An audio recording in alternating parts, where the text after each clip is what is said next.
Hech kim buni masalan sotmaydi. Bu bilaman, ana birinchi masalan qaysi sinf qilgan zo'r ana qaysidir salatlar qilingan.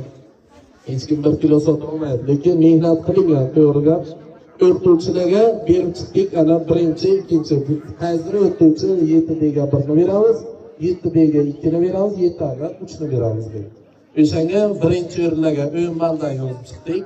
İkinci o'rinlarga 7 balldan, uchinchi o'rinlarga 4 balldan qilib yozib chiqdik.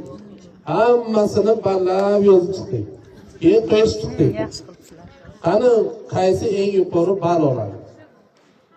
Yo'qda, ana 7 dega masalan 5 kishi 7 dega birinchi o'rin debdi, tamom 7 dega 1 ni beramiz desak, qolgan 5 kishi umuman yozmagan, ikkinchi o'rin, uchinchi o'rin qilgandan tanlovda o'ylanmadi. O'sha uchun ball sifatida qilib, yo matematikasiga berdi.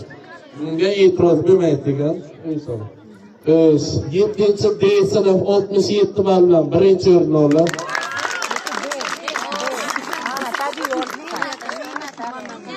Biza pedagog sifatida ikkalamiz aylanib chiqdik. 5 va yangi sinf shularga beramiz. Mayli bularga bir motivatsiya yo'q, keyin qaradim. Qolganlar ham yaxshi qilganda, mehnat qilgan. U 5 mi, 6 mi, 10 mi, 11 mi? 11lar ham yaxshi. Qani hurriyat ustamiz qani? Uni ham o'zimiz Ashimi? Ana ikkinchi deysan o'quvchilar bormi? Tandirsan salam. Zo'r ekanda. Tabriklaymiz sizni. Ko'rron uxlamasdan. Ha, mana boraymi? Videoga olib turib, yo'q. 5-chi B